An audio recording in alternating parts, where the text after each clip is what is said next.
if the Lions decide that, oh man, all of a sudden Deshaun Watson's going to be out there and we want to get rid of Stafford to get a better return, that puts the Texans and everybody else all of a sudden, maybe they don't get what they think they're going to get, and maybe he sits at home. Like, is that a possibility that he sits for the first 4 or 5, no matter how many games? I mean, I think if the Texans are smart, they're just going to get rid of him. Like, they're just going to kind of have to realize that, even though he's the number one passer in the league right now as far as yard goes, right, and he's probably top 3. I mean, it's like Mahomes, top 5, Mahomes, Brady, Aaron Rodgers, and him. Sure.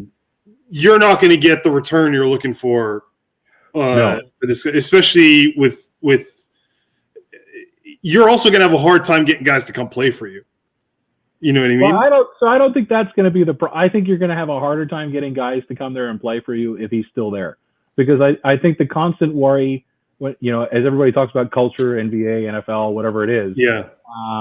The culture in the building should stay the same, and the players should embrace that and work around that. If you've got a loud dissenter, let's say, like a James Harden was in Houston, and now Deshaun Watson is that person with the Texans, then he has to be part of the reason that you go out and you change the culture. So what is that, and who do you bring to lead that? I mean, that's all those other questions they've got to ask themselves. Yeah. And then what's the return? And I think if I'm Houston and I trade him, I'm not looking at now. I think if I'm going to bank it on somebody, I'm going to tell them I want a player and I want your first pick maybe next year or the year after. Yeah. I mean, I don't think any of us really realize that, having read all these pieces about Josh Allen and Patrick Mahomes, and I don't think most of us really understand that NFL teams are looking like 2-3 years down the road, right? And that's what you got to. That's how you do it smart. And that's how they do it smart. Before we keep going on this, welcome to the podcast. I'm Blake, and today I got guest Graeme Mcgravie. He's an old friend. He used to be my rugby coach. He actually taught me how to play rugby.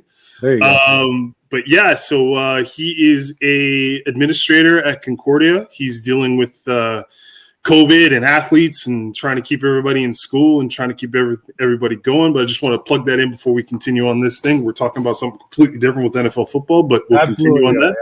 Yeah. But yeah, no, I agree with you. I think what happens is the really good teams, like you said, look 2 years down the line. So they won't go after your first pick this year. I think I think the Texans trying to trade Watson for a first-round pick anywhere, second-round pick anywhere this year, right, you're shit out of luck. And the worst thing you could do in your situation, because they don't only have a Watson problem right now. What they have is a J.J. Watt problem too. And J.J. Watt is like Captain America. Like he says nothing bad. He's a consummate professional. Like everybody loves him. Everybody thinks the world of him. And he's going out and saying that you guys are trash. Like, you have a trash fucking organization. You guys are not like dealing with players properly. You're not keeping people accountable. So it's like, I think right now what they do is they need to just say, listen, we made a huge mistake in allowing Bill O'Brien to screw around with the team. We should have never got rid of DeAndre Hopkins. We should have never got, you know what I mean? But now that we've made that move and then we got rid of Bill O'Brien halfway through the season, we're going to have to start over. And we're just going to have to notch it and be like, listen, we're not getting Deshaun Watson back. Like we fucked that relationship up. It's not happening. So we're going to have to look at the college classes in next year and the year after, and try to see which class we think is the strongest as far as quarterbacks go. And we're going to have to bank for that, because I think what could happen now is, if they're really, really smart, they could go get a vet now to kind of carry the payload, give them a crap load of money to carry the paychecks. And then the years preceding that, draft really high, get a really good quarterback, and then move on from that point. Because the team was just I feel bad for Deshaun, because the whole thing is Deshaun and JJ were Deshaun Watson, JJ Watt, and DeAndre Hopkins were probably three of the most non-vocal superstars in the NFL that there was. Like, Right. they never got in trouble. They Right. never drew attention to themselves. They never did anything that would, like, they were not like, they weren't like an OBJ or Right. even like a Stephon Diggs or anything. And those Right, are great players, but I mean, they're very personable people, right? They don't drive Right. anything. So it was so weird to hear these talks about how like Bill O'Brien doesn't get along with DeAndre Hopkins. Like, Right. how do you get along with a guy who doesn't talk? Like, he doesn't even showboat when he scores. He does this little like Yeah, this that's little it. winter prayer thing, and then just walks off. I'm like, well, I think you have to look at this guy. Well, I think if you look at it in a greater context, right? If you dial it back to what happens before they get there. So now all of a sudden we're seeing, you know what? I don't want to play in a bowl game. I might get hurt. That might affect my draft status. Mm-hmm. Okay. We never saw that before. Right. Now we have guys going to, let's be honest here, it's only 4 teams in college football. Maybe it's 5. Mm-hmm. They're doing 2 years, then they're leaving. And I think that mentality, they bring that to the NFL. They have 1-2 good years. They sign the big contract. The Texans have been a team that's been close to winning. And instead of looking, and they probably look at each other and those three guys for sure and go like, I'm doing everything I can to be a better player, to be the best player out here. And the stats all prove it. And you're mismanaging the cap for the rest of it. And instead of, turning on your teammates, they turn on the coach, they turn on the admin, the old adage that it's easier to get rid of one coach than it is to get rid of like 50 something players. But I think you saw Watt's outburst about the effort level of his fellow players, calling them out and saying, these guys are not doing what it is to be a professional. I think the expectation on one person to make sure that 55 guys are all professionals day in, day out is almost impossible. But for sure, I think, to me, I can still remember watching the game, right? So Willis McGahee, I thought that guy at the U was, he was phenomenal as a running back, right? So if he doesn't opt out, if he opts out of that bowl game and doesn't shred his knee to bits, we're talking potential Hall of Fame football player in the NFL. And guys, they just did that. They did that. And now all of a sudden I'm opting out. You've got NFL players during bowl games tweeting to people that they should not be playing in that game. What kind of an example are you setting? So if you're telling a guy in a bowl game, you need to pull yourself at halftime because your team's losing by 20 points.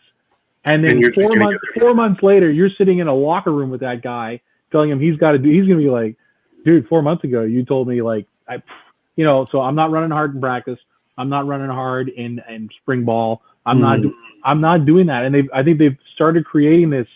The NFL all of a sudden has become a 2 years, then I'll see what's out there. Maybe I'll go to another team. It's not the NBA. If it's going to happen in the NFL, the way I look at it is like players need to be taking less money for shorter periods of time to then control where they want to go in 2 or 3 years.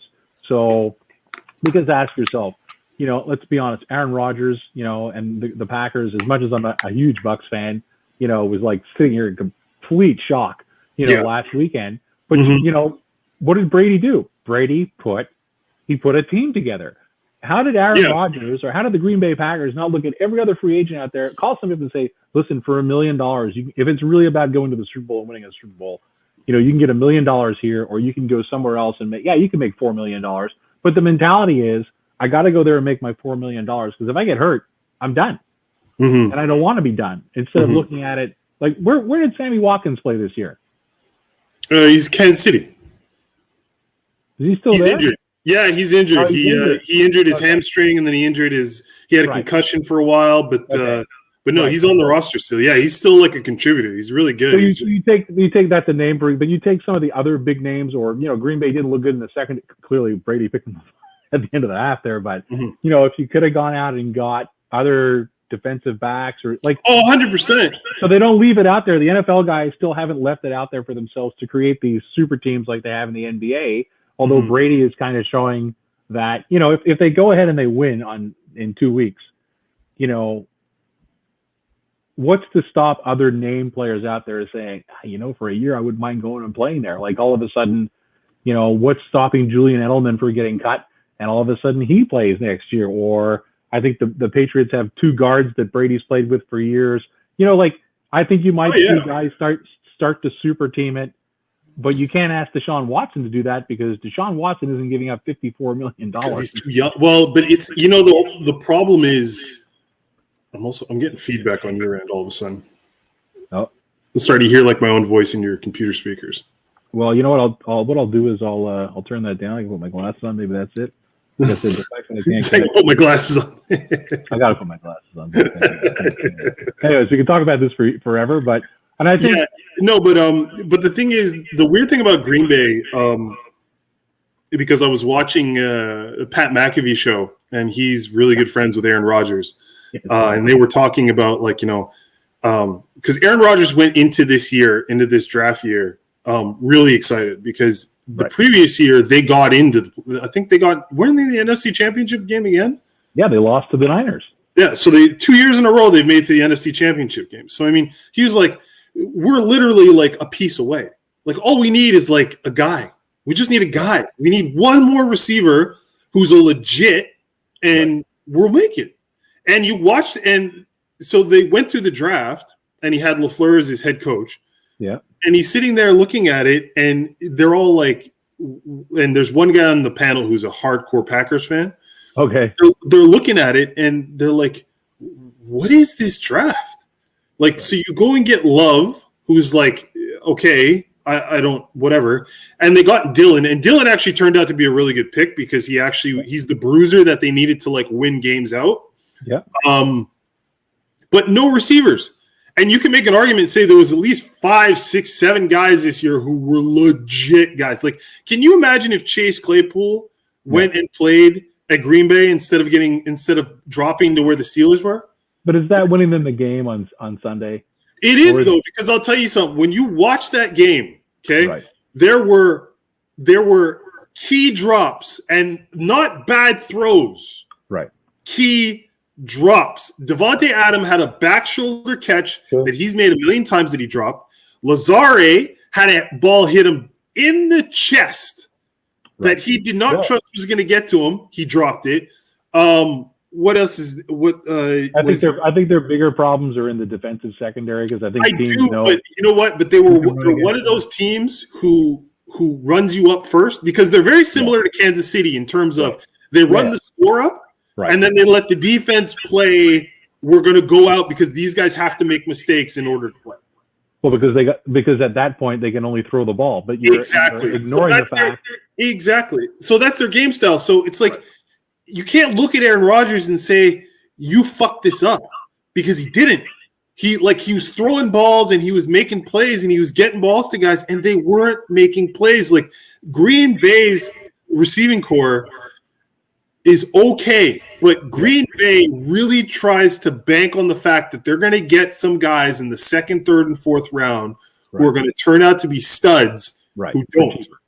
Right. Yeah, they play that. They play the same kind of game that Chicago and the Steelers play. Now the Steelers, I don't know who the scout is for the Steelers, but somebody's got to go get that guy and pay him a crap ton of money because he has picked legit receivers, I think, the last 5, 6, 7 years. He's gone and got dudes who no one else, who everyone passes on, and they just turn out to all be fucking studs. Like too bad they got Worthless Burger as a quarterback, but that's he's got to. I think he retires. I think he's done. Because I just saw something on the Athletic this morning that said it's not about the money, he'll play for whatever, but I think if they're smart, the Steelers, I think they'll cut their ties. And I think so too. I think they'll be like, listen, we'll trade him for a pick or whatever, or we'll trade him for whatever. But I think if you put the ball in his court and he decides to retire, it's a bit like the Brady situation, right? If the Steelers say they're done with him and he can go play somewhere else, I'm not really sure who's gonna pick him up, to be honest with you. But I think Houston could pick him up, and at least they got somebody in there who can throw a football for a bit. For a while, and then they could see what they could do as far as draft collateral, this year or next year or something. You got something there. But I'd trade him to the Jets. I'd trade him to the Jets. That's where he wants to go. The Jets are getting Trevor Lawrence. 100%.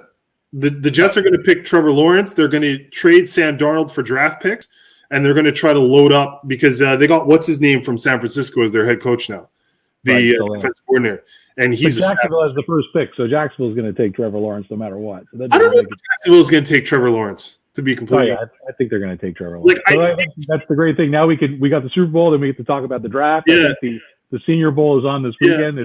I think so, but I don't know. Because there's also Justin Fields as well. Right. There's a lot of guys. I'd have to ask Gavin. He follows all that stuff. Yeah, so there's Justin Fields as well, and I have a stronger feeling that they're going to take Justin Fields than they're going to take Trevor Lawrence, because Trevor Lawrence is a really great quarterback, don't get me wrong, but he's a little bit more of a traditional guy as far as he throws the ball all over the field, whereas Justin Fields is that new era quarterback where he can run and pass at the same time. And you already got a running back in Robinson who's a pretty legit guy, and if you add a quarterback who can also run a bit, you got two guys there who now kind of circumvent an offense a little bit, and then you can spend the rest of your draft picks on O-line. You know what I mean? So if Rodgers had been new school, he would have ran the 8 yards at least for the first down. Yeah. That's one thing a lot of people were like, why did he throw the ball? And it's one of those things where I think he's just used to being an older guy, and not making those mistakes, because the one thing that Rodgers knows is the same thing that Brady knows, is that when you get older, it's about preservation. You throw the ball away, you don't make that extra play, you get the play for the rest of the game. You know what I mean? Well, I think that's true unless you're standing on the 9-yard line of the other team. But then again, why do you kick a field goal? I don't think he was wrong. I think if it's anybody that I wouldn't have kicked the field goal because it's Brady on the other sideline. But that's my thing though. You got to look at it, right? You kick a field goal. If you're kicking a field goal, you're saying that my defense can get the ball back. Which is I what don't he think said. my defense can get the ball back when you've got Brady, you've got Fournette, you've got Jones, you've got Mike Evans, you've got Chris Godwin, you've got Gronkowski, you've got Brait, you've got there's too many weapons on the other side to keep that ball rolling. It's too much. I can't afford to give this ball back to them. You've got all the tricks of the trade. I mean, I know. Listen, they lost Aaron Jones. Which is sad because he's their big play guy. But you had a couple, Williams can get it done, Dillon can get it done. They had you had a chance there that you could have made it. You could have made a go of it. And listen, if you lose by 10, or you lose by 7, you still lost in the NFC Championship. No one's going to give a shit. But at least if you make that attempt, it's a different story, right? Well, listen, I think the game swung on the touchdown at the end of the first half. Yeah, 100%. I was 100%. What are you thinking? Anyway, all right. But yeah. So in why we're talking today is so we're you being in the position, being in administration at Concordia, right? Dealing with COVID and dealing with athletes and coaches and all what I mean, all these different scenarios, which I'm sure I don't think any of us ever thought would ever come about. What's it been like trying to keep the ball rolling, keep the ship afloat as far as, keeping your guys, keeping your teams together, keeping everybody academically eligible, keeping school, saying what are we doing with these classes? How's that been? So I'd start by saying I think Concordia, as a university, I think Concordia did a great job in sort of flying by the seat of their pants like everybody else did there starting March 13th, where, we all get sent home. I think a lot of people forget that, some teams were at national championships and their national championships were canceled and they were there. Men's hockey played, I think it was day one, and then basically everything sort of came to a grinding halt. Volleyball didn't even get off the ground. So, the university made the decision at that point in the winter, for the winter semester of last year, 2020, to that anybody to have a pass option or a discontinue option or withdrawal, if you will. So in terms of eligibility, anybody who comes back for the 21-22 season who was a student athlete in the 19-20 season and has their 18 credits, they're automatically eligible for the next year. Okay. This academic year that we're in is an opportunity for student athletes to complete grades towards their degree without really worrying about the pressure of having to perform on a field or practice. Or so time management wise, it's been a bit of a blessing and a godsend for a lot of our student athletes in that term. Certainly not. I guess if we dial it back, the OUA, Canada West, and the Atlantic, the AUS, made the decision really early on to cancel their fall 2020 seasons. Right. The RSEQ, we sort of kept going around in circles, making it look like we were going to try, and that somehow medically we were going to be able to field teams in football, rugby, soccer, the fall sports. Right.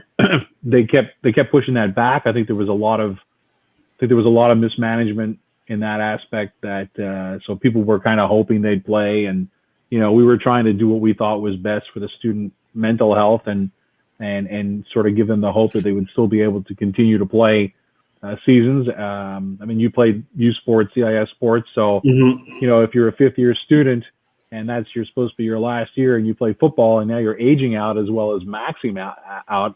That's got to be terrible. Those were huge. So we had to deal with those, and we were not, we weren't quick to respond. I don't think we were slow. I mean, you're talking 31 academic institutions across the country all have to kind of come on board with each other and find a common ground. And the NCAA were not quick to discuss that either, or to have to make a decision there. So, we made the decision in April, May, where we weren't allowed to take the dome down. I saw that on the Maisonneuve field. Yeah. So one of the byproducts of all this going down is that the one company in Quebec that could legally take the dome down, of course, they went under. So how do you take it down if you don't have anybody who can take it down? And you can't just let the air out and it all comes down to the ground. It's worth a few $1 million. So So we kind of put our heads together, and Brad Collinson came up with the genius idea of turning the dome into a weight room. So we gathered all the weights from wherever we could at Concordia, and we set up stations. Smart, very that smart. Can host a maximum of. We've been trying to keep it to 2 as per the government directives. Right. So we had to submit lists to the university of who all our student athletes were. They get emailed weekly about what they're like, exposure to COVID, potential exposure, and then we just kind of move forward from there. So, but in the background, if you're a student athlete, you're kind of hoping that you're going to play, obviously, and then those decisions were kind of late in coming because it's a collective. And I think the one thing that's important to kind of mention is that the RSEQ, unlike every other province across Canada, because we're Quebec and we got to be different.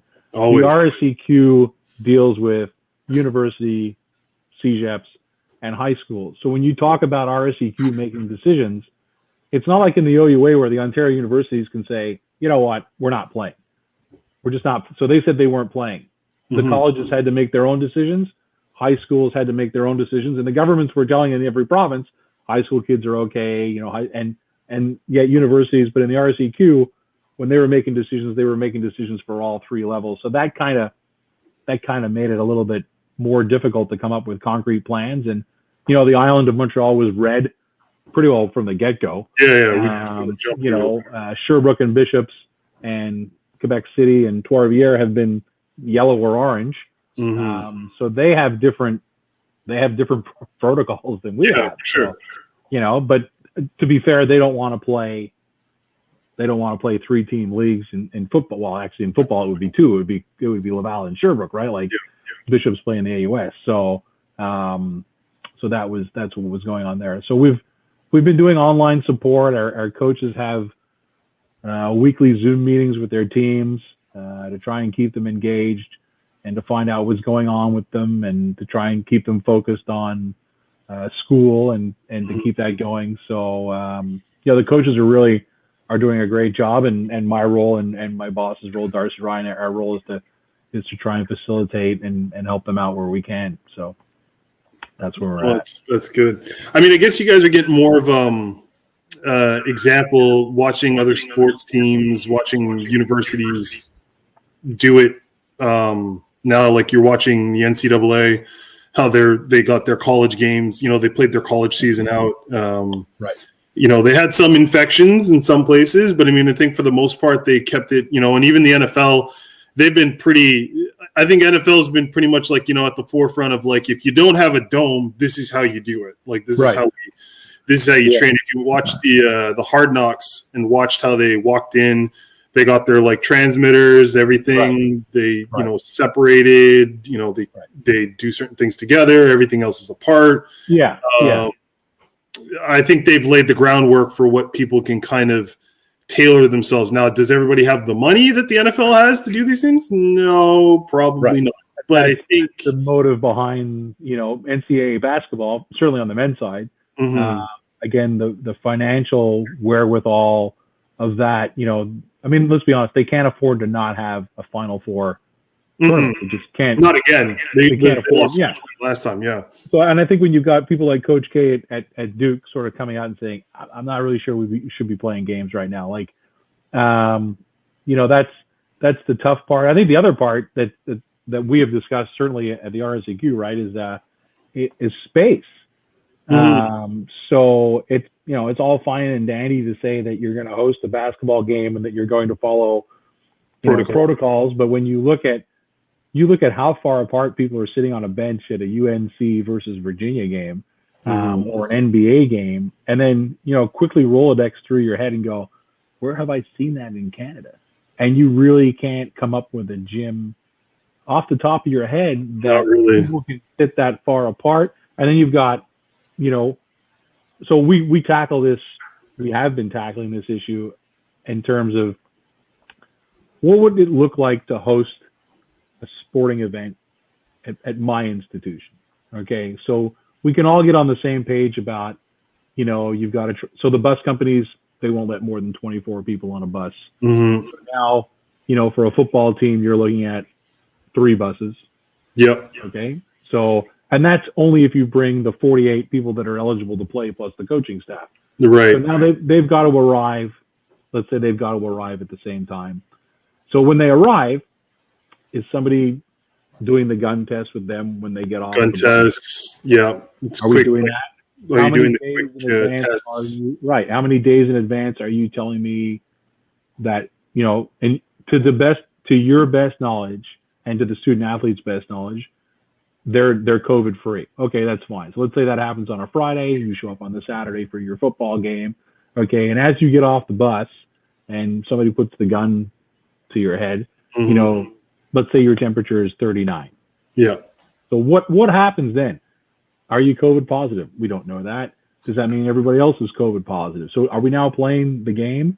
So if we go ahead and we play the game and somebody else tests positive days later, what does that then mean to the next games? And I think we all don't, the one thing we all notice in a lot of the leagues, right, is that, the game tonight has been canceled. This game has been canceled. This game has been postponed. It's like, hang on a second. You need to ask yourself why that's happening. So I think keeping it into a region, I think when I look at, like when I watch a basketball game on TV and I see, UNC at Notre Dame, I think to myself, why?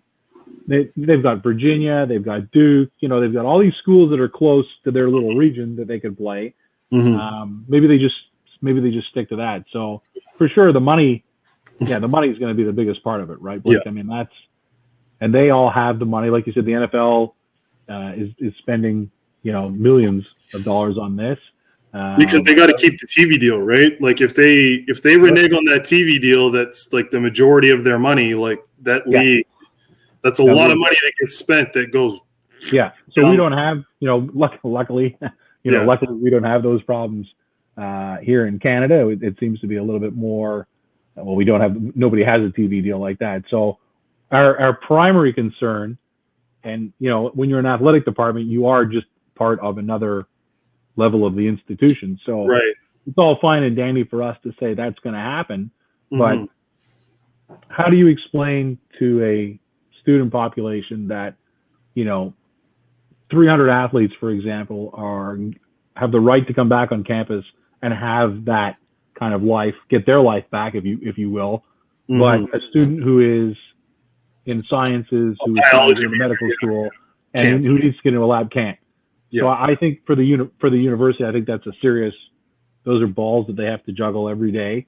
Yeah. And I think there will be we've been told there'll be a gradual phase back to the university. Whether that happens in time for sports or not, that's going to be interesting. I think, and I really do. And I'm not speaking for us because I haven't had those conversations. Nobody's had that conversation with me. That I wonder how many schools can really go 2 years without varsity sports, if that's what it comes down to, if we don't end up playing. Yeah, I mean, I think a large part of what a lot of people don't understand, especially if you haven't played athletics, is there's a lot bigger role that sport plays in acquiring students. Yes. Because if you're not playing sports, I mean, are you going to Concordia? Are you going to go to, you know what I mean? Like, right. Do you then say, well, I can just go to, I can go to Mount Allison. I can go to Queens. Like, I can go to all these other schools. Like, I don't need to go to Concordia. I go to Concordia because I want to play sports in Montreal. You know what I mean? I want to play in the Quebec League. I want to do something. I could, and a lot of people who don't play sports say, well, it's not really a problem. And it's like, well, but it is though, because a lot of these schools put a lot of emphasis in their teams, and that's one of their main go-gets. Like, I don't know much about like University of Laval as far as academic wise, right? But I do know a lot about them as far as an athletic institution as a university, and how many kids they get fly or go to Quebec City away from their home because they want to be part of a winning program. Right. In all aspects of their sports programs, and they do an excellent job doing it. Absolutely. And I think it's not a great analogy, but like, if you always dreamt of being a doctor, then you would go to McGill, to say, you would go to McGill and you would become a doctor, and you realize your dream. And I think the part that people don't realize in the analogy is that if you are a football player and your dream is to go pro, and you go to Concordia, the academics, we all know that's a big part of it. It's a part of it for sure. Always is, But you're working on your dream of going pro. Yeah. And I think the youth sport is about as pro as it's going to get for roughly like 93% of the people that go there. Let's be honest here. If you really have to think off the top of your head, I mean, people that you played with, how many people have and I don't mean, they signed for this team or they signed for that team, right? How many people have a pro career of the people that you played with at Concordia? Like who've had a pro career? Let's say who played 3 years in the CFL or the NFL? Who played Concordia? Probably 5 or 6 guys. Yeah. Maybe 5 or 6. And then 5 or 6. So if you expand that to the RSEQ, at that time, maybe you're talking maybe 10, maybe 15, right? Like, let's say 15. 15, about 15 guys probably, If we take kickers and punters out of there, like... Well, if you take those out, then we're screwed. No. We're screwed, right, exactly. But so I think a lot of guys kind of realize, nobody kind of gets their last year of med school and goes, oh my God, I'm not going to be a doctor. It's too late for that. But a lot of people in sports, I think, kind of realize maybe a little bit too late in the game that it's not going to work out for them pro-wise, but still get degrees and still graduate and still go on, to do other things.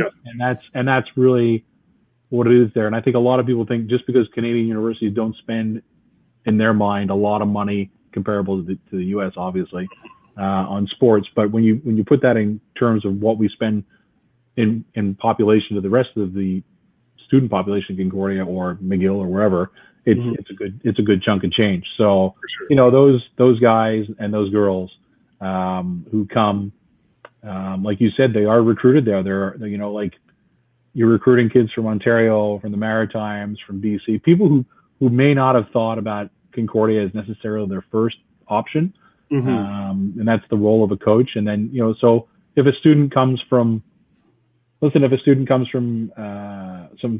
somewhere else, and you do the math of what they spend on tuition and that. Like they invest a lot of money, not only to the school, but to the neighborhood, to the community, to Montreal in general, because they're spending 8-9 months a year here, sometimes 12 months a year here.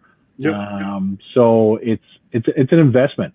So when you're investing in something like a student athlete by recruiting them here, and then they get there, and all of a sudden that carrot isn't at the end of that stick, how long, like you said, so maybe that kid from Calgary decides, I'm just going to stay in Calgary next year, or I'll stay at Mountie, or I'll stay in the Maritimes, or I'll stay. And I think long term, I think it's going to be harder and harder for anybody to recruit anybody to come from far away. I mean, listen, as a parent of a son who plays football, you'd have a hard time right now convincing me to send my kid to another province, given what's going on, to study and or to play. You think about student res, the student res experience, right? Like, well, I mean, let's talk about that though. Even with what just happened with McGill this coming week, where they evicted a large group of kids for 2 weeks because they said that they weren't following protocol as far as not partying and everything. And to an extent, I understand what they're doing. I get it. But at the same time, you've also got to realize that you've got first of all, you've got people who are on limited income. They don't have a lot of financial security. Some of them come, and especially in McGill, because like Concordia is one thing, but McGill, you have people from all over the planet who come from McGill. Like you have a large Asian community, Middle Eastern community. Like you have a lot of people who come to study because McGill is just that prestigious academic school, So for them to kind of go out and be like, well, we warned them already. We've done, these guys are not listening, so we're evicting them. It's like, I get it. I understand. But at the same time, guys, you can't kick kids out in the middle of winter. Like, well, having worked in residence for 5 years before I moved over to the athletic department, and I was there helping out last year when Concordia were vilified in the media, and there was a certain radio station in Montreal who was going around telling us that we were putting kids on the street, which was not the case. We were so anybody who stayed in Concordia student housing in the 1920 year, their stuff is all still in their room. Right. So we made the economic decision and the decision at Concordia to not open residence for 2021.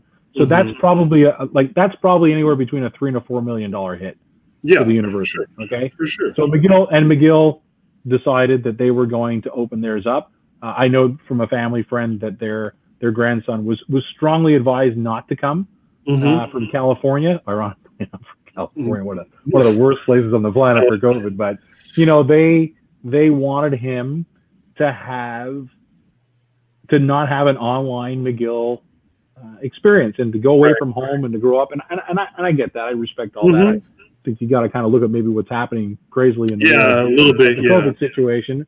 So when he moves into his residence, so he has to quarantine in Canada for 2 weeks. He does that. He goes to the res, and then he gets into this beautiful place, and he says casually to somebody like, well, can you tell me when my roommates are coming?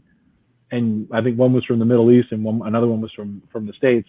And they decided to not come. So I know McGill because I know somebody who's working there, and I know at Concordia we're being as proactive as we can, telling people that what they can and they can't do. Is it realistic to assume that an 18 or 17 or a 19-year-old person living in res is going to stay in their room and not go outside? Absolutely not. But I think the question then before that is, why would you put somebody into that situation to make that decision? So now the decision's been made for them. Those great lines that our parents always used to say to us, like, well, if you can't make that decision, I'll make that decision for you. And now somebody has made that decision for them that they've got to go out. So, I think it's poor on both sides. I can't speak for McGill why they did what they did, but obviously I think anybody who puts an 18-year-old kid in that kind of situation, it's never going to end. It's never going to end well. Let's be honest with you. It's not. It's not a realistic thing. Oh, we're going to bring your meals to your door, which is fantastic on part of the university. Sure. Or, and it's hard. Listen, it's when you're that age, you don't really want to listen to anybody. You want to do whatever you want. Yeah, for sure. You want to get out on your own. You want to make a difference, and you want to fight the man, so to speak. And the man in this case is the administration, and they're not happy with that. So maybe if you say we're just closed, you don't have to deal with those questions. And you don't have this option. We're just going to not offer it. Like that's just it's not like the libraries are open. Like you're not getting the entire. You're not getting the college experience, right? Like, right. You're not really getting the whole deal. So it's like, yeah, I get what you're, I get that that's what you guys want to do, but at the same time, it's like you're not really. Difficult. It's listen. It's like so. I mean, I don't really understand.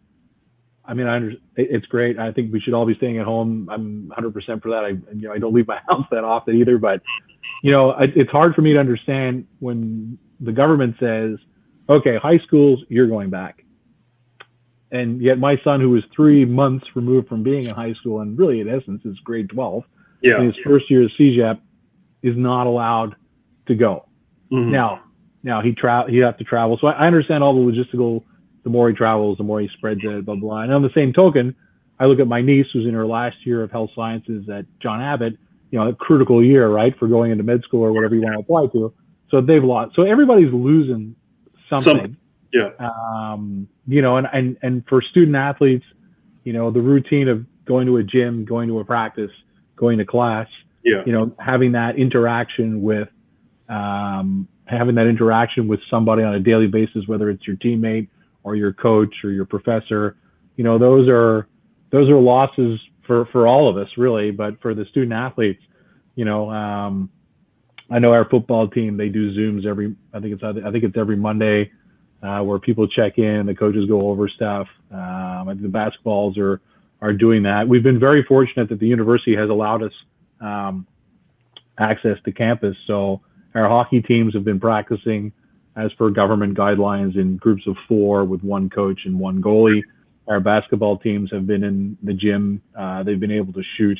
I think it's maximum we've been allowed is 3. So we've been having people going in there and doing skill sessions. So, basketball, for example, we'll go in and do what he's done actually is that so the kids who live close by, they're the first group that come in and practice.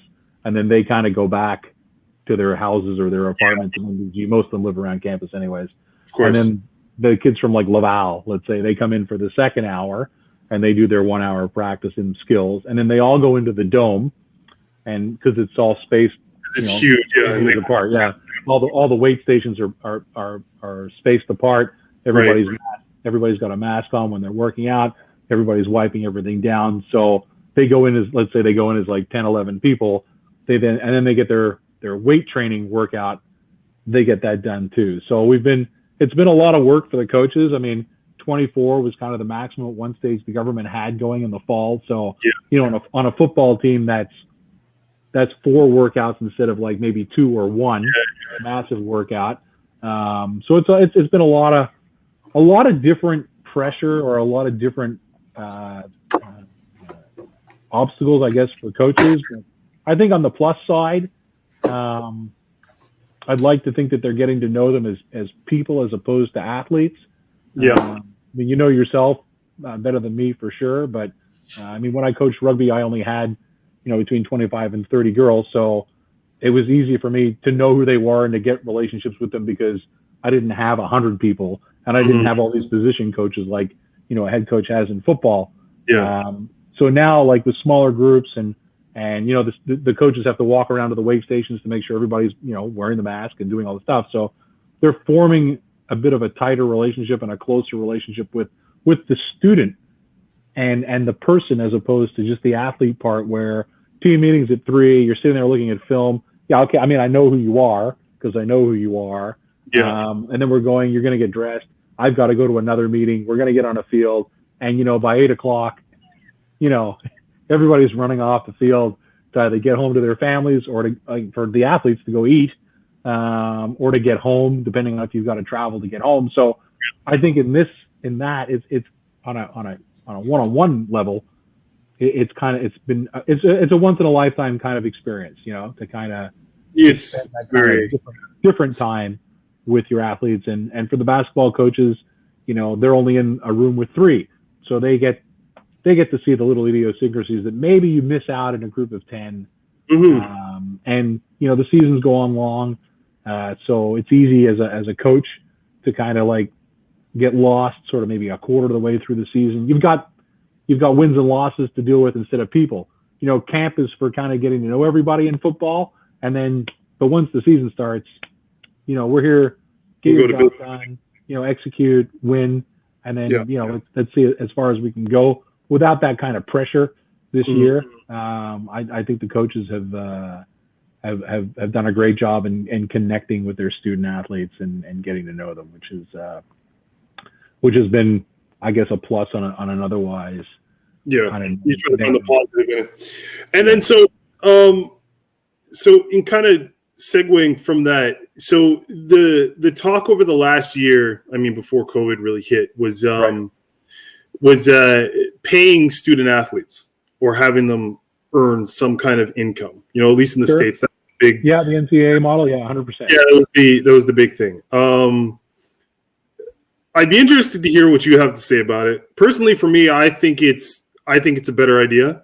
As somebody who went to school in the States and went to a small school, I can tell you that I think a lot of people have this presumption that when you go to play sports in the States, they think of the program where everything is given to you and you get all these things and everything. When you actually get there, and then it's like, okay, well, where's this? Yeah, no, this is not there.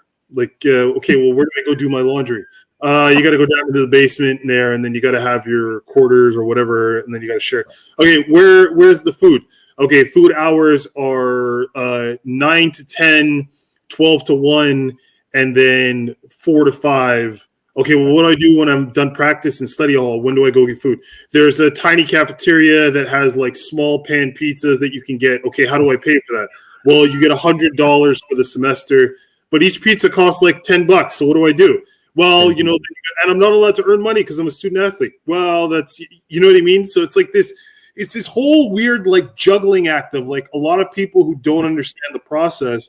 They don't get it. They think like, oh, well, these, they're getting an education and they're doing it. And I'm like, listen, I'm never going to sit here and minimize the opportunity to get an education.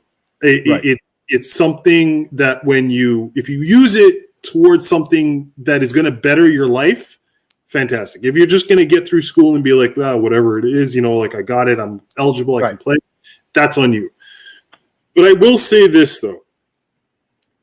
There is a very frustrating scenario that you get into when you're a student athlete. And I can't speak for when you're on the opposite side like you are where you're administration and stuff. But as a student athlete, there's a very frustrating position you get into because you're waking up at 5, for the most part, you're waking up at 5:30 a.m.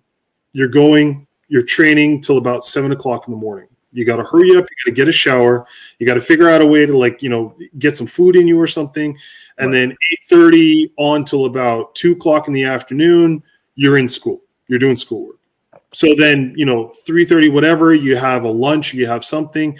Then you got to start worrying about, okay, well, my meetings are going to start soon for sports. Okay, we got to go to our meetings, discuss all this kind of stuff. Once that happens, then then practice starts. So practice goes anywhere from like 4 to 7 p.m. And then, if you're in like a closer knit community as far as school goes, then you have study hall where you do your homework. Or if you don't have that, then you're going to go home. You've got to eat supper. You've got to do your homework, all this kind of stuff. And then you got to repeat that whole process over again. So the ability to work, first off, is hard enough as it is. Not having the actual ability to get a job to work, even if it's within the school, is a completely different scenario. And then that's when you get these situations where people are like, well, the coach, bought them Big Macs, or they've got to ask the coach, like, I need some money or something like that. Like, that's when this whole scenario gets all right, like really worked out. You hit it right there on the head, right? So we laugh about it our inside joke at the CTU at RSCQ is stick of gum. So if I give you a stick of gum, I've now I have now committed a recruiting violation. Okay, that's a cup of coffee. So there's a great story about what's it, Katie Olenek, the Olympic swimmer. Yeah. So her brother plays for the Dallas Stars, if I'm not mistaken. He's a defenseman there, and there's another brother who's a basketball player. Mm-hmm. So they go to this university in the Northwest, and they have this amazing recruit visit, and they go and blah blah blah, and then it gets to lunchtime. Mm-hmm. So the coach walks up and says, would you guys like to have lunch? And of course, yeah, sure, 100%. So they walk up to this line to go into the cafeteria, and the coach says, yeah, I'll pay for me and I'll pay for him.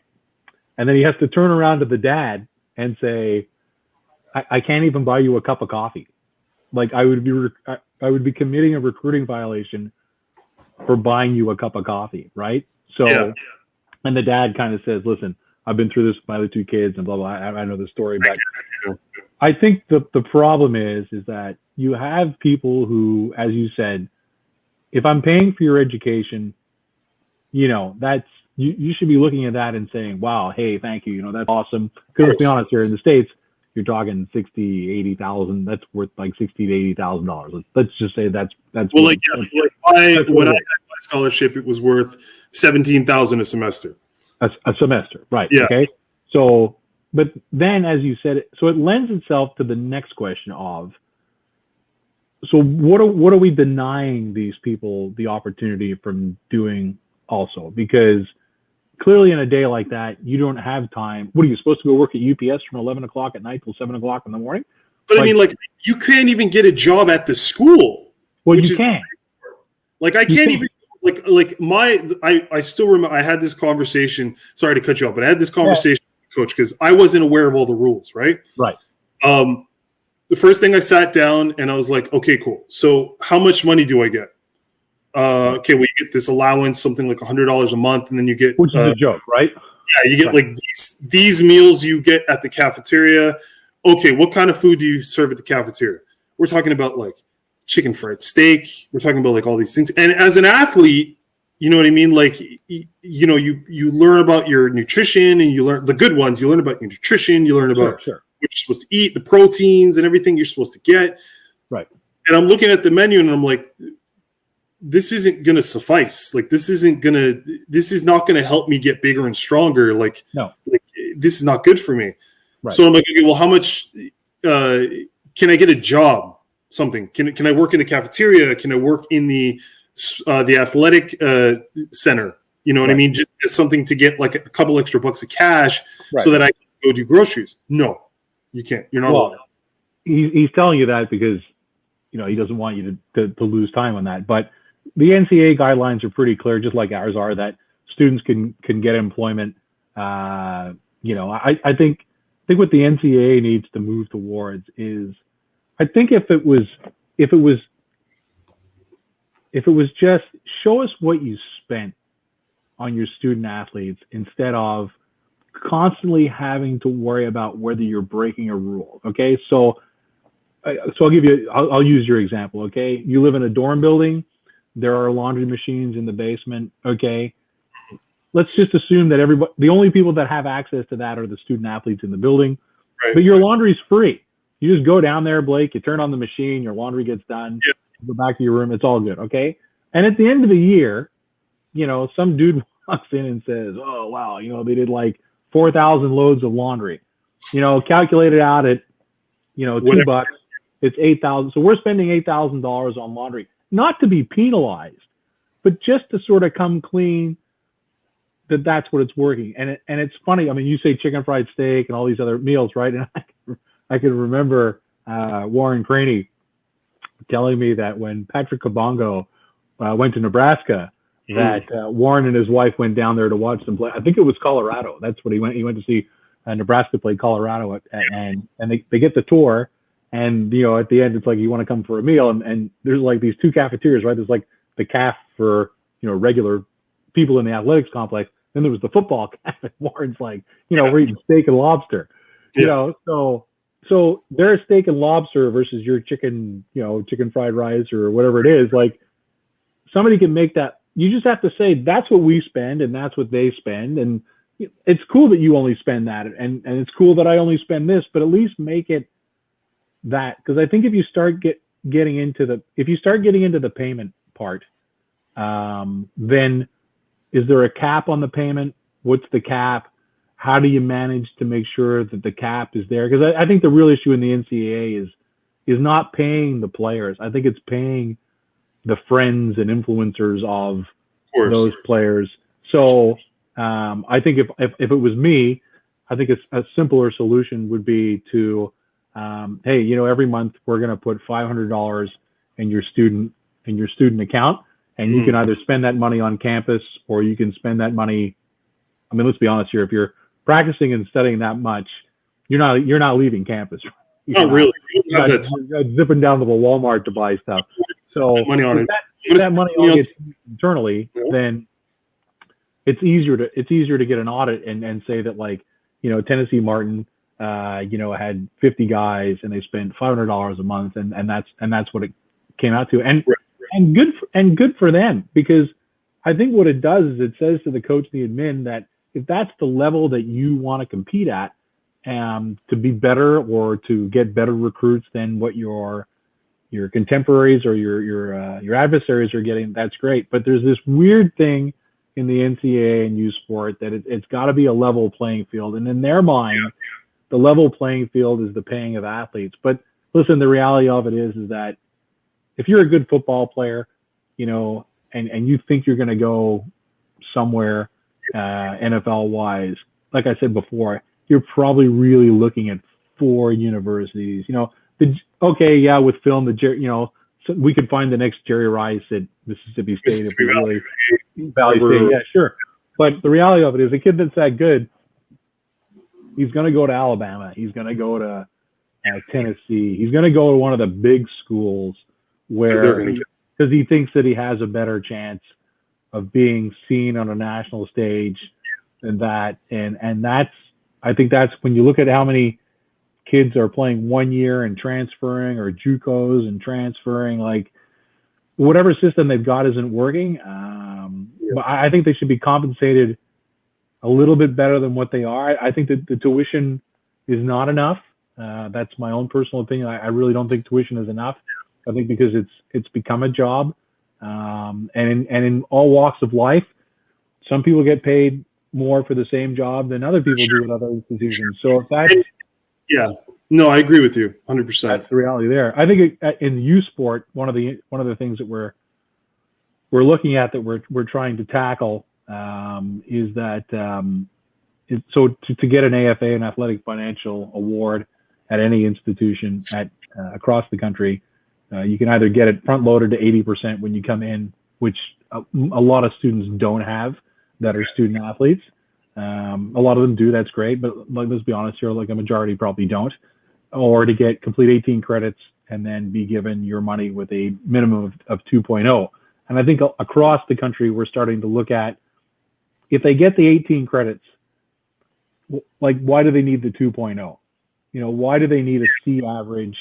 And if we talk about kids who have not come from the same advantageous background before they get there, or even learning disabilities or something. Sure. Well, that's already there, but the 2.0 is there, but it's still it's kind of like another barrier to somebody. I mean, I know quite a few players that played at Concordia who took 6 credits a semester instead of 9, and were coded, for example, to come forward. But coding in this province, for example, to be coded to get that blue piece of paper, you're probably at about $2,500–3,000.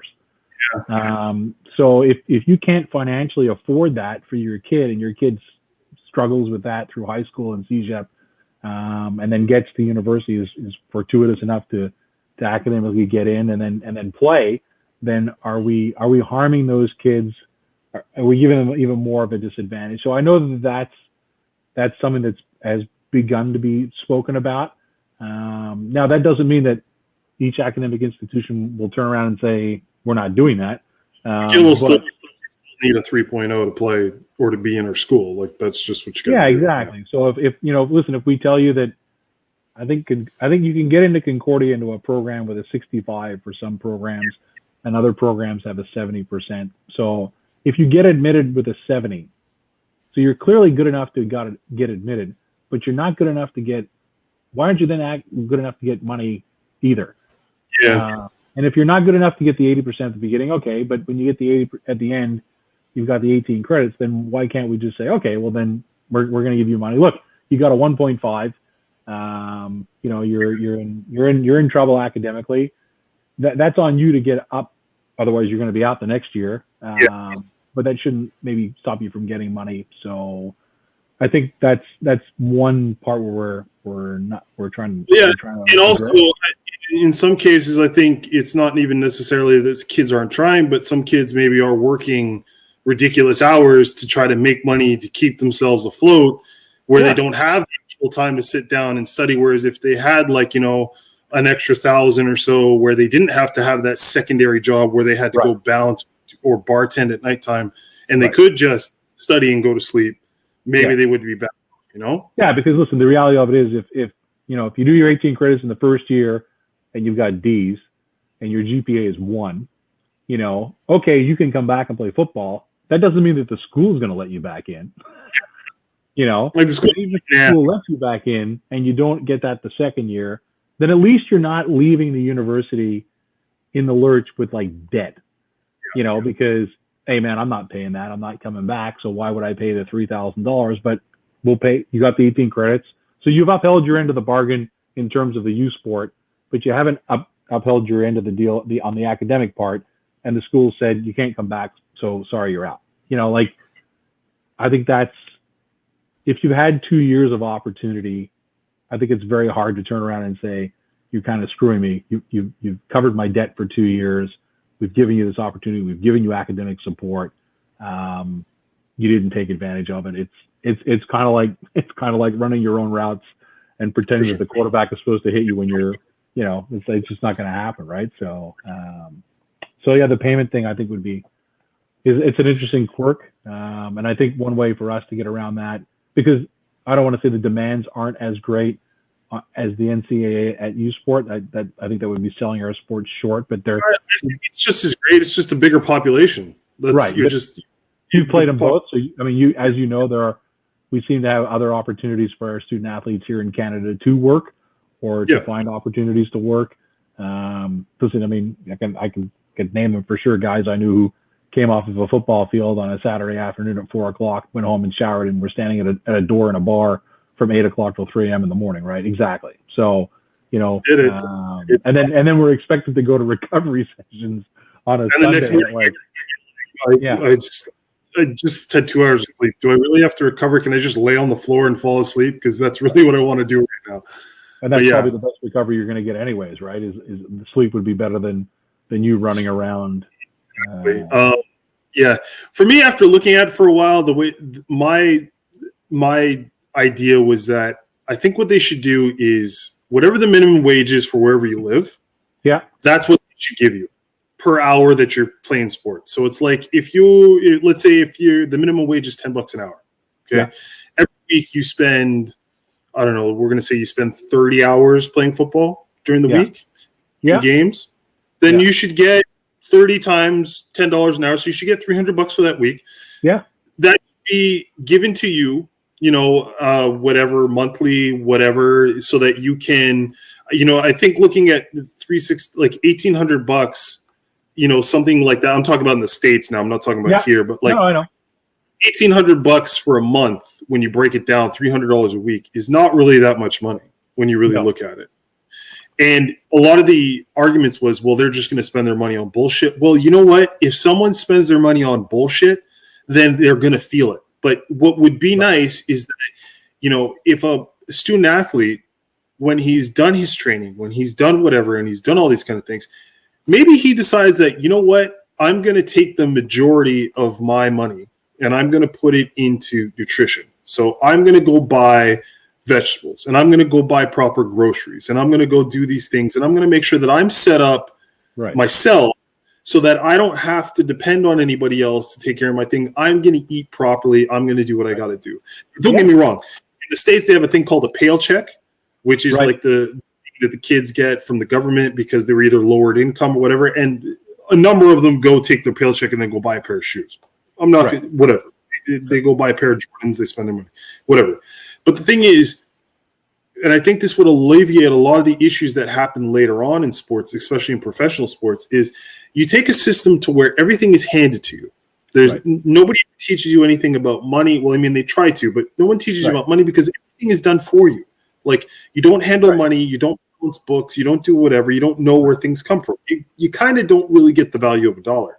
You don't. If they gave you $1,200 or whatever, $1,800 for a month, and said, "Here you go. Here's your money. You played football, whatever," and you could alter this thing. You could say that, okay, starters get $20 an hour.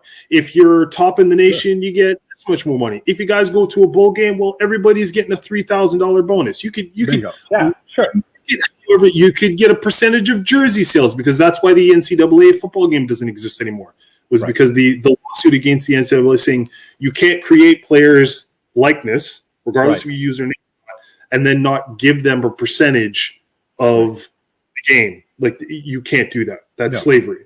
So even in that case, like, so then, you know what I mean? Like Trevor Lawrence. Let's take Trevor Lawrence for an example. Okay, he's top 1, top 2 quarterback in the nation. His jerseys are selling like hotcakes for the university. Okay, so you know what?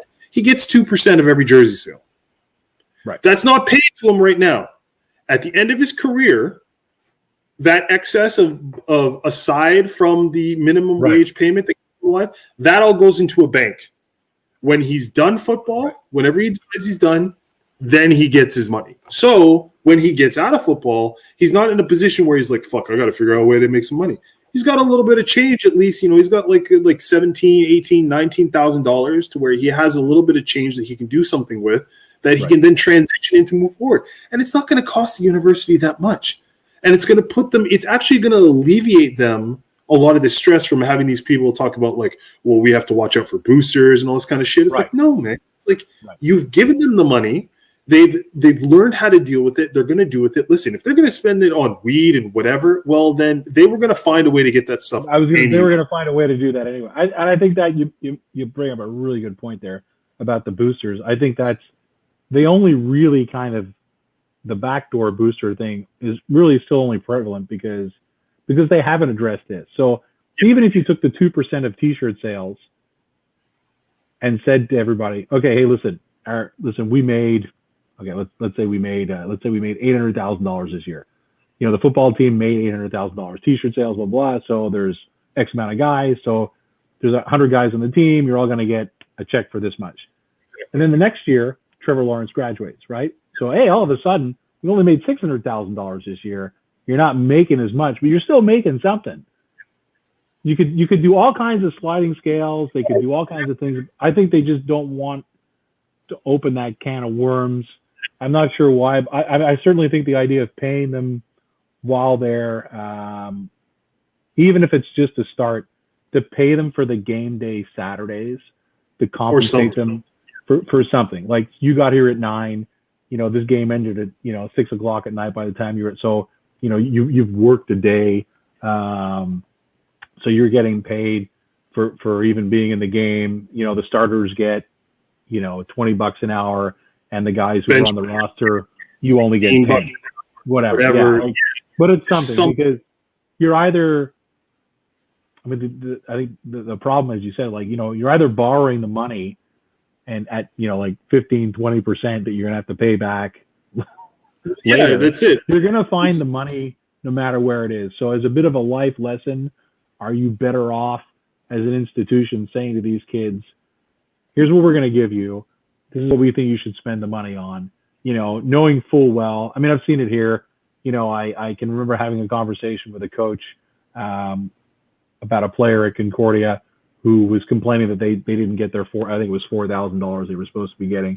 Right. And he doesn't need the money, he doesn't need the money. And I was like, okay. And the conversation got to this point where, like, this guy was driving a car. This kid, this 20-year-old guy was driving a car and was dressed better than anybody in the complex, fair enough. And I was like, you don't get to tell him what to do with his money. If that's what he wants to do with his money, that's what he does with his money. And their kind of their argument back was that like, well, he's clearly doing okay for himself. And I was like, that's not how that works. Like, you don't know, give him $4,000, okay, he scraped by and he got academically, he's just, sort of got it enough. But, it was funny because at the end of that conversation, the whole conversation turned to tattoos, which were, of course, sort of becoming a thing at that time where all of a sudden, you would go home in May and you would show up with like 2 sleeves by like, August, and you were telling the coach, oh, I don't have any money, and they're like, oh yeah, he doesn't have any money. And I remember saying to this coach, I was like, let me tell you something, okay, a tattoo ballpark, a good guy, and I could tell by this graph, I was like, that guy's probably paying between $150 and $200 an hour to get that work done. So you break and they just kind of looked at me, and I was like, but you can't tell them what to do. Yes, we can all tell them that they should buy vegetables, but how many of you have ever been down to a grocery store with some of your student athletes? You can't just recruit kids and say to them, you're going to come here and you're going to be there. Every parent says the same thing. You're going to take care of my kid, right? Like, if I'm in Toronto and I'm putting this kid on a train and I'm sending them down there, or I'm renting a U-Haul and I really can't afford this U-Haul, or do you have those? I remember having this conversation with somebody about like, they were coming to me about that their roommate wasn't doing very well and was looking for a job, and I was like, oh, great. And I remember saying casually, like, well, what did they come with? And this student had sort of basically showed up with like 2 Army duffel bags, right. had come from Toronto, so no bed, no drawer, no coat hanger. I mean, this really sounds like really basic stuff, right? No pots and no pans. And the coach had sort of classically said to them like, oh, that's okay. Like, the roommate has that. It's like, okay, that belongs to the roommate. So you need to make sure with the roommate that it's cool that he uses all your pots and your pans and the bed and all that kind of stuff. And it's not so we see a lot of kids, not just here, I'm sure every university sees this in the States, whether it's in Canada, where you're bringing this young person to your institution and you're kind of hoping that they're mature enough to make life decisions that, if you really think back to when you were 19 and 20, I probably couldn't have made those decisions either without help. And then, so I take this back to how we started this about like how the COVID has given these coaches a chance to maybe explore their student athletes and the recruits a little bit deeper, to make sure that they are okay and to make sure that, they're in a good spot. Because when you're asking somebody to come that way, you want to make sure that you're investing this 4 or 5 years in this student athlete. Very few of them play in their first year. You want to make sure that they're in a good space in their second and their third year, academically, personally, financially. So if you tell them, oh yeah, dude, if you come here, we'll get you a job, you better make sure you've had that conversation with somebody that there is a job for them to happen before they come. Can't just, we have a guy on the team who works at a bar and he's going to get you a job. It's like, well, first off, the guy's like a DB and he's like 160 pounds and he's 5'8". I don't think he's going to be able to work as a bouncer. You know what I mean? So let's not bank. Now they need a card. Now they need to get like a card or a license. They need to get your card. You got to have your insurance. You got to get your background check. You got to make sure that. So it's tough. So I think financially compensating. I think certainly in the NCAA, with the amount of money they make and the TV money and the money that the schools make, I think there can be something better done than what is currently being done, and even to the point where they ask a booster to sponsor a student athlete. So they say, hey, we're going to give every student athlete at Tennessee Martin $5,000. So you go to every booster you've got and you ask them for $5,000, and that's what and you have that conversation with the kid, like, I'm giving you $5,000 to help you, financially. You're going to get the breakdown, this way. As you said, you might only get $300 a week, right? But that there's that guy on the team who's going to go out and get a PlayStation and it's twice that much. Yeah. 100%. Or there's that guy who's going to spend it on weed. And there is going to be that guy who's going to spend it on nutrition. And there are going to be those guys three guys might get together and say, okay, hey, let's get a yoga session going here. Like the three of us can pay for a yoga instructor or, whatever. So it's not, I think the days of you should just be happy that we're paying your tuition down there anyways, I think are over. I think how they go forward. I think that now with everything that we understand about the psychology of, the athlete and stuff, and like, as much as military wise, we want to act as if sports is, it's not, because this is all voluntary. This is us walking into a thing and we are playing a game that we love. And yes, it's making universities money. Yes, it's drawing fandom and, it's getting sales and, but at the end, as my girlfriend always says, a employer is paying for your time. Right. Time is what the most important thing about this. It's not about, it's in some cases, it's not even about the quality of the work. It's time that you have to spend where you are that you can't spend doing something else. Correct. And in that being the scenario, you need to make sure that you're compensating these people regardless of age. Like you need to compensate these people so that when your time is off, they can go about their day without worrying. Like, can you imagine? Like, because I just think about like when I was playing and thinking about all the guys who like we all did stuff like we all had to bounce or we had to do different things or we worked in the facilities too. Like we did all that stuff. I was just thinking like, can you imagine if instead of doing that you got $300 a week, you got $250 a week, something like that, and you got to just do your classes, do your athletics, go to the grocery store, buy your groceries for the week or the day or whatever you want to do it, go home, study, do what you got to do, wake up, do the same thing again. Sure. And also, for me, it's like if you have that kind of system, I'm going to guarantee you that kids are a lot less likely to fucking fail out of school. Because if they know that their money is tied to the fact that they have to perform in school, like they're going to stay in, they're going to, like, that's a job now. I think the majority of them would get that. I think you're always going to have that small percentage. 100%. You're always going to have the couple of, sure, but that's like at work anyways, right? That's you're always going to have those couple of people who are just going to try to scheme their way through stuff. But I think it just puts more of an emphasis, not just academic wise, but financially, life wise, that, like in order to get paid, you got to perform. Like that's it. You show up to your job every day. You got to do what's asked of you, and then you get paid. And then that way it's, you know what I mean? And I know it's probably a lot harder. It's not obviously that simple on the university's aspect because there's not just, this money floating around magically in the air and stuff and everything. But yeah, I mean, it's just like, just having that. I always think, especially with student athlete, there's always this separation of monetary value and what's expected of you school wise. Like you're still on that. You're adults. You're all adults, but you still have this weird thing where it's like, do what we tell you because we're telling you to do it. Yeah. Where it's like they're adults now. That doesn't work anymore. These aren't teenagers. These aren't like high school kids. Like you have to give them incentive to go because sports is something that they love to do and they'll do anything for it, obviously. Yeah. Right. But then you're still asking them to be adults. You're still asking them to be able to take care of themselves and pay their way and do that stuff. And those two things can't happen independently of each other.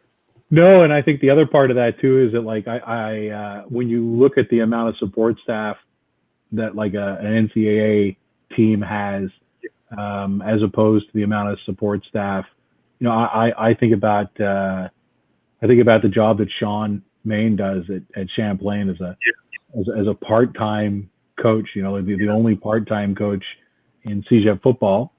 But, to be fair, and Sean will tell you the same thing, he knew that going in, so he's not complaining about it. He's just saying that's what it is. But I think when you look at even if I just use, football as an example at Concordia, because I know that best, the amount of part-time coaches we have who have wives, kids, jobs, so they're they're scrambling after 5 p.m. to beat traffic, get there, and it's hard. It's hard to. It's easy to say, but it's hard to do. To think that you're going to pull into a parking lot, get out of a car, and make time for, let's say you're a special teams coach. Let's say you're the DB coach. Okay, so you're the DB coach. So you've got what, eight guys maybe that you're really kind of directly responsible for. So to report to the head coach, talk to the defensive coordinator, maybe talk to somebody else, and then to run a practice and maybe you only get half an hour, 45 minutes of a 2-hour practice with your group, your guys, right? So and then it's over at 8. You've got coaches meetings till about 9. Where are you making that connection? How are you making that connection with those kids? So you would be able to, if you were full time and you were there during the daytime, and you'd be able to say, you know what, Blake, I need to meet you at 1. Give me your course schedule. I know you have time at 1 o'clock to meet with me. Don't tell me, I know you're either going to be here or on your couch. So I need to talk to you. And so it's the support systems that are provided to those teams. And the trick on the admin side, really, when you look at it, is what is best for this team. If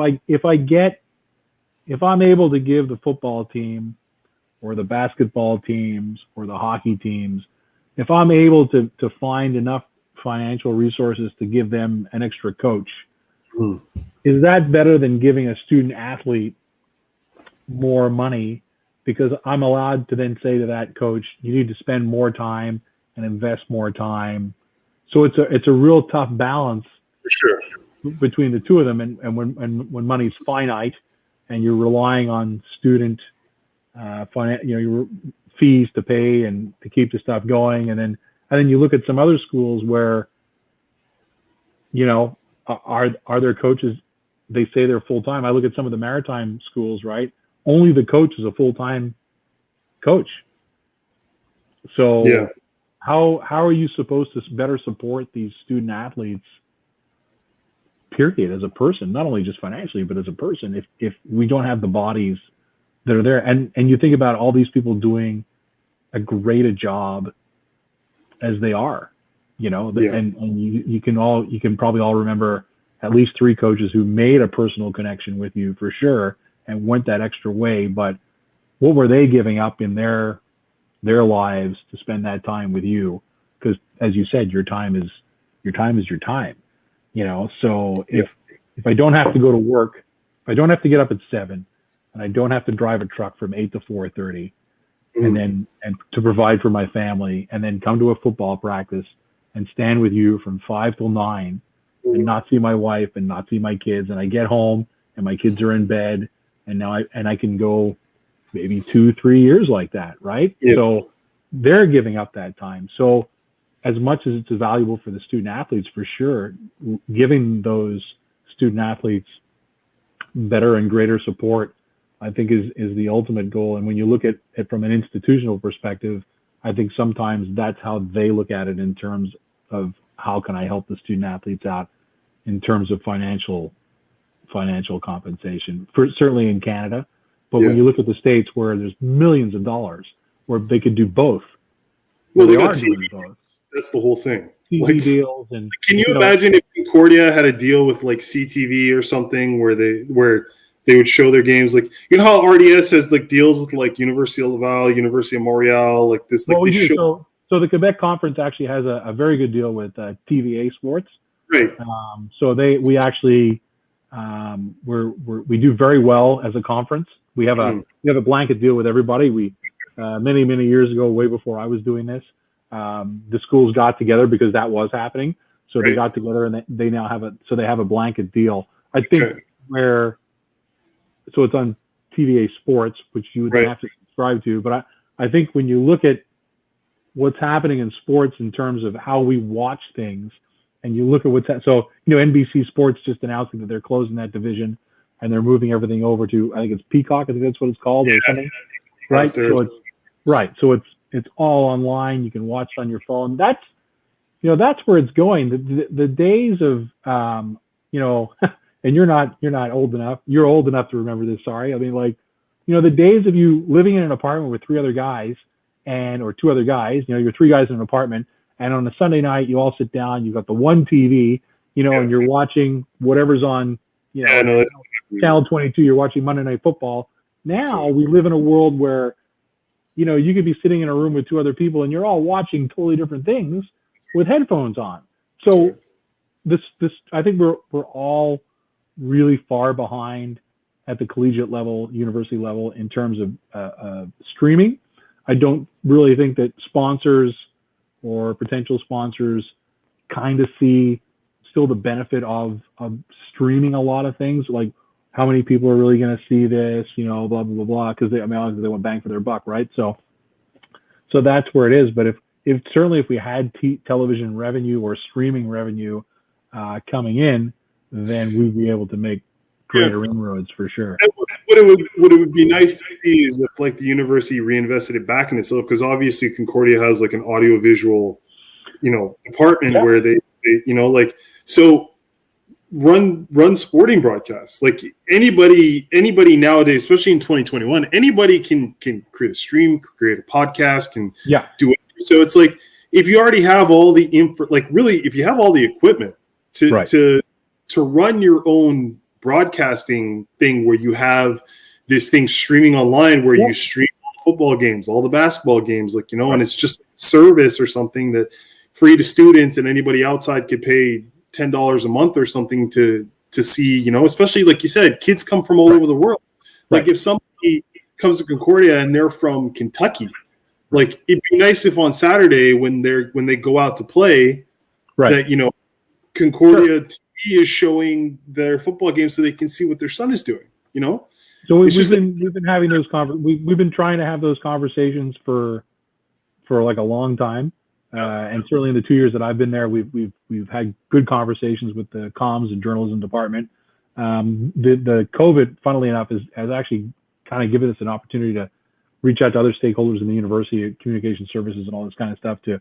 One of the things we kind of just discovered was that, a lot of people in comms and journalism, streaming it's not what they're interested in. But there are a whack of people at the university who could be getting history degrees or geography degrees or degrees in John Molson or wherever that are interested in that. The startup costs get quite prohibitive. The infrastructure costs for us at the moment, because our stuff it basically needs all replaced, to be 100% honest with you. So, we've partnered with Yare TV, which is an online streaming, and they have that in Canada West. So I think you can pay, I think it's $75 for the year. You can see everything from volleyball to curling to whatever. And we've been having discussions. Actually, funny story, Blake, my first ever meeting at RSEQ, the first meeting I ever went to was like the day or 2 days before that MMA guy had signed that crazy deal with DAZN for like $100 and something million. It was beyond ridiculous, right? And we were all sitting there going, and this guy said, he goes, how can we not, we all have these departments at our universities. Like, how can we not get them all to get together? And then you look at like, well, we get quite good revenue from TVA. We get good exposure. You can watch their games on a tablet. So that's possible to do that through theirs. But, to be honest with you, it's the infrastructure that we have. We did the men's rugby championships last year. The Wi-Fi doesn't even come across one side of the field. And then you go to Montreal, and they have similar issues there. I think Laval do a lot of their games on through YouTube. Bishops, and that's just one of the things too. It's like, I think a lot of people, especially when I started getting into podcasting, I was very much the same way. Like, I need this and I need that. And I had a buddy of mine who'd been doing it for years, and he's like, listen, start out simple. Right. He's like, you don't need to, and I think a lot of the times too, like, especially like, like you're talking about an institution like Concordia, a lot of them kind of worry about like what it's going to be perceived as. Correct. But it's like, listen, in the end, and the one thing I always refer back to when it comes to these things is like esports. Like I was one of those like early people who started watching like people playing computer games, and they had shoutcasters who were basically nerds, like just who played the game all the time, who studied the game and everything. Yeah. And they knew so much about the game, but I mean, these guys were not getting paid anything. They were not getting. They were streaming the game they watched over YouTube, and they were commentating over it, and they were doing their feed, and that thing grew into like a $1 billion business. $1 billion business. And I'm always like, listen, man, in the end, if the content is sound, right, everything everything else will take care of itself. Like, correct. If you have Concordia games that are shown on YouTube because they're funneled through YouTube or whatever, it's the easiest thing to do, right? Mm-hmm. That's fine. Yeah. That's because you know what? The fact of the matter is that if you create the community that every Saturday is going to jump onto YouTube and they're going to watch the game and they're going to get the notification on their phone, you know, Concordia is playing Sherbrooke at 1 p.m., you know, whatever, then who cares? Because really, in the end, that's what you're going for. And then as things get better, as people get more notoriety, as, you know, the views start going up and people start thinking, the sponsors and shit just come. You won't have to go out and be like, so we're trying to start this thing. You're trying to get – it's like, nah, fuck it. Like, let's just do this shit on the simple. Let's just get these out. And you know what? Kids who play will enjoy it that much more because they're like, they filmed me playing, so it's great. You know, it's funny you said. So I always use. I don't know if they'll ever hear this, but I don't care. I always use Bishops as like the benchmark for webcasting. So if you ever go on a Bishops University webcast, so they do rugby, they do soccer, you know, they do everything. I mean, so it's one guy with a camera. You know, and it's like the ball will come out of the scrum, and it'll be like, and 10 goes into contact, and they don't really know what's going on.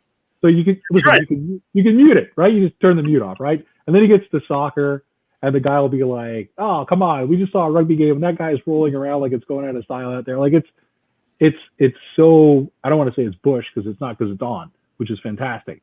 And then the only thing I find really is at halftime. He just leaves the camera on like it's center field, right? You're like, it just lets it roll. Come up with something else, but anyways, but they do it, and they may only get like. When you watch the zone games for rugby, it's the same thing. Horrible. Like nothing goes on. They just leave the camera pointed at midfield, and they just wait, and then all of a sudden the stream will kick back in again. And they're like, okay, well we're back. Yeah, like everyone just takes a break. Well, look what happens during like at halftime, right? You're like. It's the same thing on a loop. So I saw something. I only saw it once, and I'm not sure if it was Ryerson. I think it was Ryerson actually. And they had a hockey game. So in the OUA and in the RSEQ women's hockey, the games have to be streamed. Yeah, you don't get a choice. Every game, it's part of the league rules. They have to be streamed. Mm-hmm. So you can go on to OUA TV and you can watch it. So obviously, when we're on, we broadcast through our website, and it's rebroadcast through the OUA.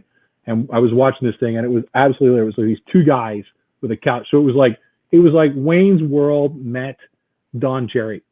I watched that in a second. And that was like between the periods. And it was like, and of course, you have no idea who any of these players are, right? Because it's Canadian university sport, right? So they're talking about this guy, and they're talking about, and I had said to my boss when I came on, I was like I was like, as bad as it was. It's filler, because you normally, everybody just puts the camera on. If you're not going to do anything between the periods, the rules are clear, but you have to show the scoreboard. Yeah. Okay. So the OUA and RCU, the hockeys, they have it very specifically set up. I wasn't there, but our men's team were at Queens for a playoff game or a league game that we needed to win to get in the playoffs, and our women were at home. So in the hallway there, they had the TVs on. Mm-hmm. And we had the feed coming in, and it was comical. So between the periods, they ran basically a glorified ad PowerPoint presentation that was just like done through Office of Recruitment. Yeah, so it was like something else to watch. So I think there's a lot of good ideas. I think Catherine and Colin Danby, he's his name, he's the new communications guy. They're looking at ways of attracting people to watch university sports. Not only watching, I mean, universities and academic institutions at every level are, notoriously behind on and whatever it is, right? You know, like listen, when you were John Rennie, and you know the coach came out, you were on the rugby team there or the football team. It's like, don't we get a T-shirt? And they're like, oh, we didn't think to order those. You know, like you just got the pads. You know, so we just opened up an online store, shopstingers.ca. It's awesome which is awesome. You know, now other Quebec universities like every time you guys shoot me the alumni email, and I'm like, oh, and I'm like, fucking COVID, I got no money. God damn it, just give me a shot.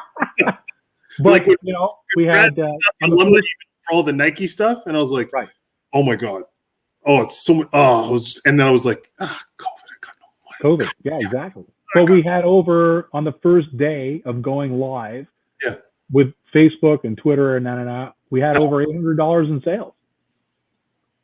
So it's got to start. And now all of a sudden, how many years did we do? Like when I was playing, how many years did we tell you guys like just put a fucking get something, get Adidas, get Nike, get Under Armour, and just throw the C on something, and people buy it.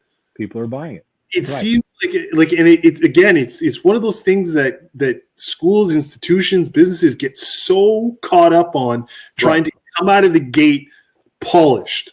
Right. It doesn't matter, because I'm telling you, what's going to end up happening is that people are going to go back and they're going to want that authentic first round, looks like shit, whatever, first shirt, and you're going to end up cycling back and being like, let me get that. I want that first shirt. I want that premier shirt you guys put out way back. Like it's like so bishops have they're through campaign as well. They have a lot more stuff than we had. They started off small too, and up for about 3 or 4 years, I think it has.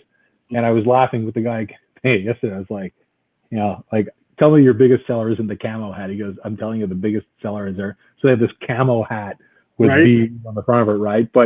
And somebody else said, like, you got to take that off the website. And I was like, yeah, but you're going to go to a game and somebody's going to come to you and go like, dude, where did you get that? Exactly. You know, like, you've got the original one from the beginning. People always, as you know, I mean, people are always stopping me and asking me for stuff. And by the time a lot of people get to me and ask me for it, it's already too late. That ship has sailed. So, you know, we're quite happy with that. It seems to be a start.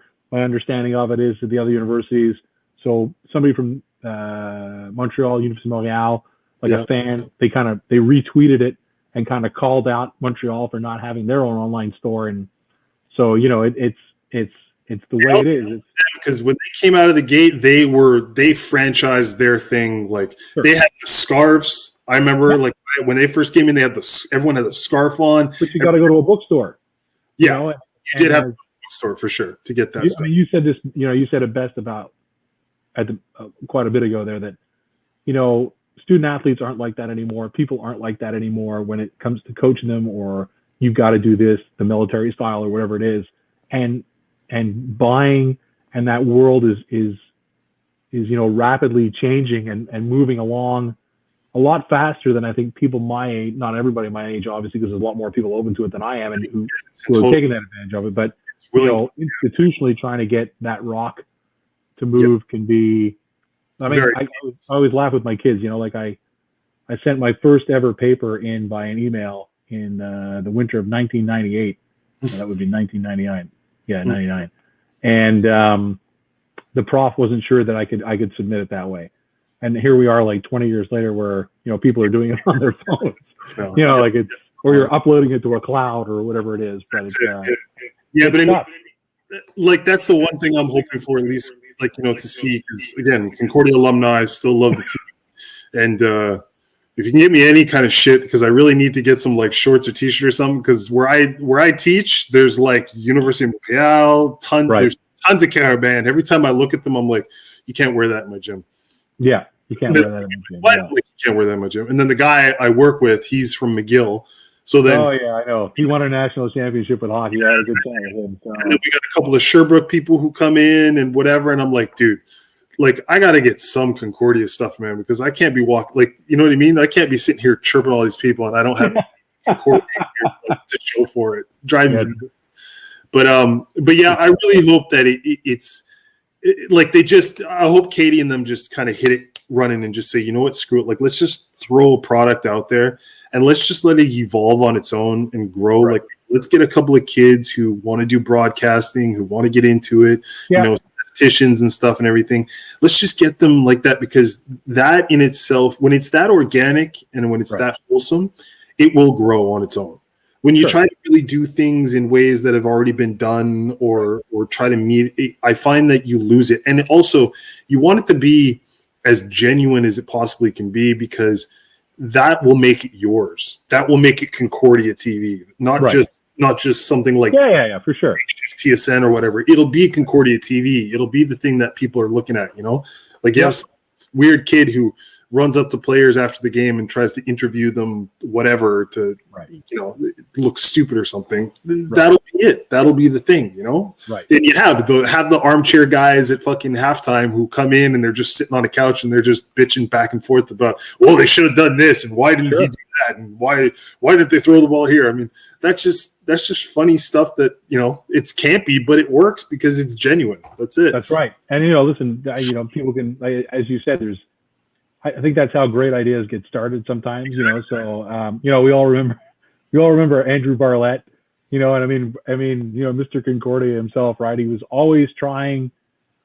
He would be the student I would think right now, who I wouldn't be surprised if he was still at Concordia, would be filming him and a roommate, and putting it up on a YouTube channel. And the next thing you know, like everybody on every team would want in on this, and it would be one of those underground things. But that's how it gets started, and that's how people get started. Exactly. And I look at, I just noticed actually last week that McGill are doing, I think it's a series of 8 podcasts with former alumni, like all people who are, my age or older, who have gone out and done something in the community.